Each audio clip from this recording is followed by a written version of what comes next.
मैंने बुरे कामों में मशगूल होकर अपनी जवानी की सीढ़ी पर कदम रखा। फिर क्या था, अब हम पूरा काम करने लगे थे। लड़की को देखते, उससे दोस्ती करते, फिर प्यार में मुब्तला करते और होटल के कमरे में ले आते जिसमें एहसन और शहरोज पहले से ही मौजूद होते और उस पर भूखे भेड़िए की तरह झपटते।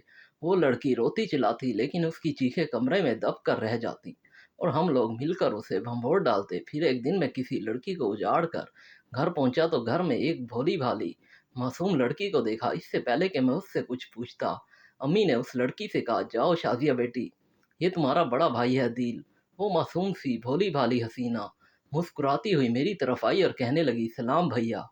उसने सर झुकाया ताकि मैं उसके सर पर हाथ रखूं, लेकिन मैंने आगे बढ़कर डिठाई से उसे बाहों में भर लिया जिसका उसने कोई खास नोटिस न लिया और शर्माती मुस्कुराती थोड़ी दूर होकर खड़ी हो गई। तभी अम्मी बोली, बेटा ये शादिया है, अब ये हमारे साथ हमारे घर में ही रहेगी।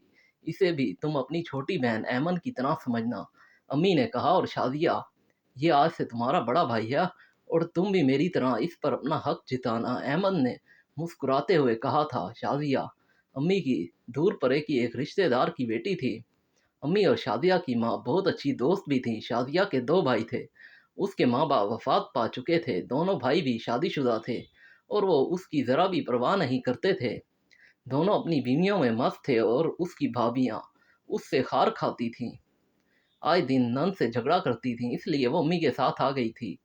अम्मी तो वैसे भी हकूकुल इबाद से वाकिफ़ थीं, सो वो उसे खुशी से ले आईं।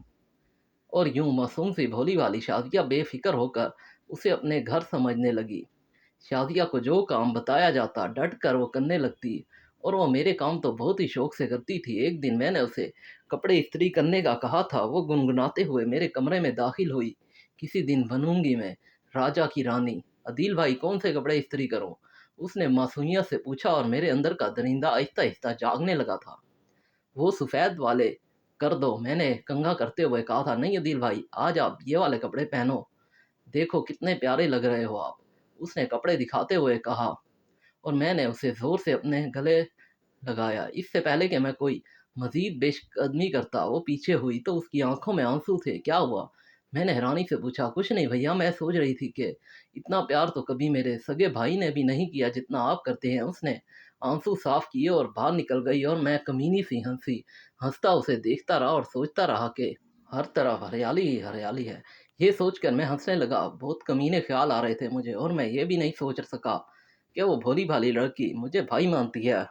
और वो तो इतनी मासूम है कि मेरी हर बुरी बात को समझती ही नहीं, बल्कि वो समझती थी कि मैं भाई होने के नाते उसे गले लगाता हूँ। फिर कुछ दिन बाद सबको किसी मायों के फंक्शन में जाना पड़ा। शादिया ने जाने से इनकार कर दिया और मैंने भी मौका गनीमत जाना और इनकार कर दिया। इतना अच्छा मौका फिर नहीं आ सकता था, सारे अफराद जा चुके थे। तो मैं नहाने के लिए वॉशरूम में घुस गया। मैं कुछ देर पानी बहाता रहा, फिर मैंने शादिया को आवाज़ दी। वो समझी कि शायद मैं कपड़े मांग रहा हूँ। वो कपड़े लेकर आई। मैंने उसकी कलाई पकड़ ली। भैया क्या कर रहे हैं? ये ले कपड़े, मेरी कलाई छोड़े। उसने दीवार का सहारा लिया और कपड़े मुझे देकर वापस अंदर चली गई। मैंने कपड़े पहने और बाहर निकल आया।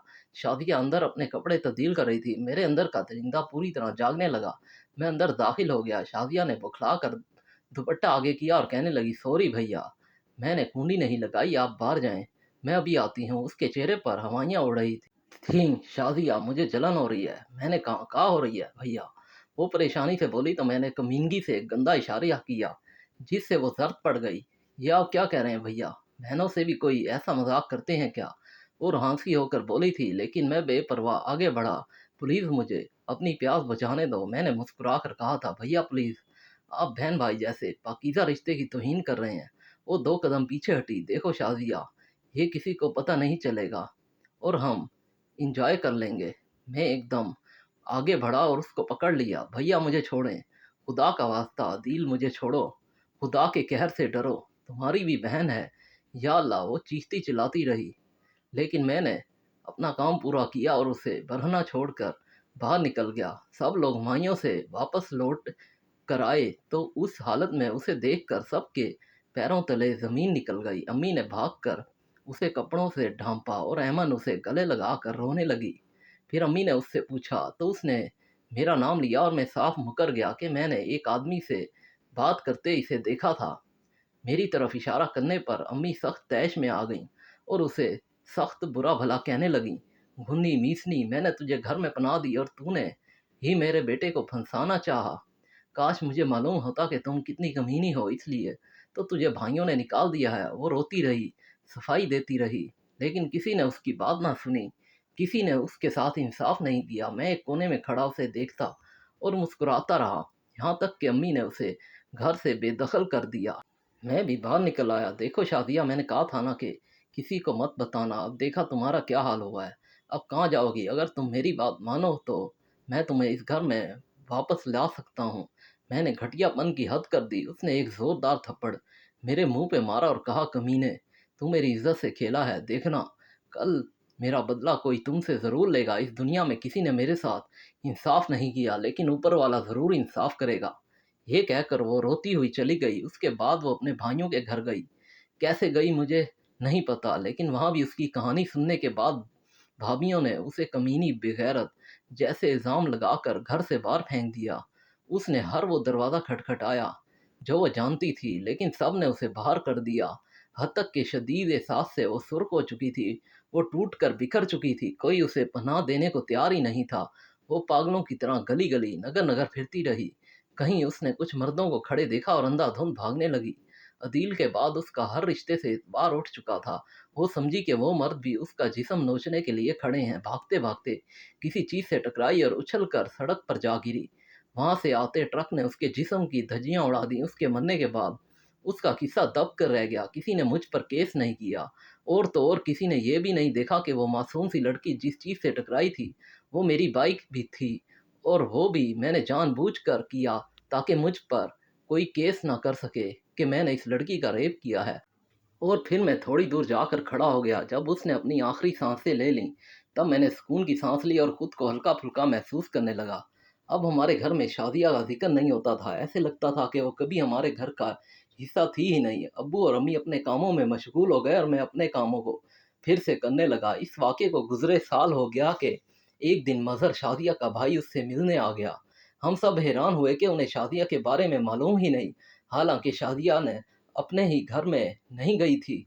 अम्मी ने उसे सारा वाक़या बताया तो वो एकदम तैश में आ गए, लेकिन अम्मी ने उसे बेइज्जत करके घर से बाहर निकाल दिया। मज़हर घर पहुंचा तो उसने सबसे पहले अपनी बीवी नाहीद को अपने पास बुलाया और उससे शादिया के बारे में पूछा तो उसने कहा कि वो यहाँ नहीं आई थी। जब मज़हर ने उसे 2 थप्पड़ मारे तो उसने सब बता दिया कि उसने उसे अपने घर ही नहीं आने दिया। मज़हर ने उसे जानवरों की तरह पीटा, लेकिन अब क्या फ़ायदा था। वो मासूम तो इस दुनिया से जा चुकी थी, वो भी बदकार का नाम पाकर। फिर 5 साल का तवील अरसा गुजर गया।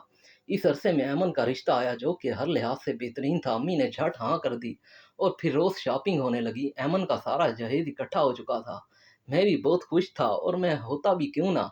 आखिर मेरी बहन की शादी थी, और जहाँ तक शादिया का किस्सा था, इससे तो मैं बिल्कुल भी शर्मिंदा नहीं था, क्योंकि मैंने तो शादिया जैसी कई लड़कियों को उजाड़ा था और मुझे कोई पछतावा भी नहीं था। कभी कभी मैं सोचता था कि लोग कहते हैं जो दूसरों के साथ करता है उसके साथ भी वही होता है, लेकिन मेरे साथ ऐसा कुछ नहीं हुआ था।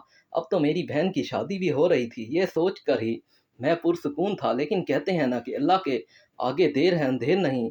इस तरह ऐमन को मायों में बिठा दिया गया और अम्मी अब्बू बाजार फर्नीचर का सामान देखने चले गए। मैं ऐमन के पास आया और कहा कि तुम खाना मत बनाओ, मैं होटल से ले आता हूँ। मैं मुस्कुराता हुआ बाहर निकल गया। होटल हमारे घर से थोड़ी दूरी पर था, इसलिए खाना लेते हुए मुझे कुछ देर हो गई। खैर, मैं खाना लेकर वापस आया तो मैंने अपने घर के सामने लोगों का हजूम देखा जिन्होंने हाथ में मोबाइल ले रखे थे। मैं भीड़ को चीरता हुआ अंदर दाखिल हुआ तो साकित रह गया। सेहन में मेरी बहन बरहना हालत में पड़ी हुई थी, ठीक वैसे ही जैसे शादिया को छोड़ कर गया था। मैं कांप कर रह गया और लोग खड़े उसकी तस्वीरें बना रहे थे। मैंने जल्दी से उसे उठाया और कमरे में ले गया। अम्मी अबू भी आ गए। वो भी सीना पीट कर रोने लगे। मुझे शादिया याद आने लगी जो मुझे भैया कहती थी, और हर वो लड़की याद आने लगी जो मुझे बहन का वास्ता देती थी। आज मुझे पता चला कि जब अपनी बहन के साथ ऐसा होता है तो कैसा लगता है। मैंने पूछा कि किसने किया है। एक आदमी ने कहा, बिल्ले बिलावल ने। मैंने पिस्तौल उठाई और उसके घर में घुस गया। वो खाना खा रहा था। मैंने सारी गोलियां उसके सीने में उतार दी। मोहल्ले में भूचाल आ गया। उसी वक्त पुलिस आ गई और मुझे पकड़ के ले गई। उसके बाद मुझे अदालत ले जाया गया, जिसमें मैंने सारे अगले पिछले गुनाह कबूल किए कि शादिया से मैंने ज़बरदस्ती की थी। अम्मी अब्बू सीना थाम कर रह गए और मज़हर और अज़हर की बीवियां शर्मिंदा सी नज़रें चुराने लगीं।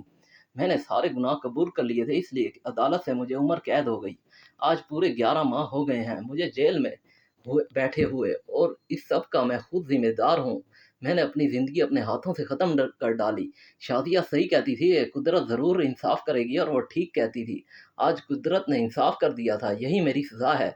जब मुझे वालदैन की खिदमत करनी चाहिए थी, मैं जेल में आ गया था। मेरी बहन की मेरे कर्मों की वजह से शादी टूट गई थी। अगर मैं शादी कर लेता और एक इज़्ज़तदार ज़िंदगी गुजारता, लेकिन अब क्या हो सकता था। शादिया ज़रूर मेरे ख्वाब में आई थी और मुझे कहती, अदील, तुम्हें सज़ा ज़रूर मिलेगी।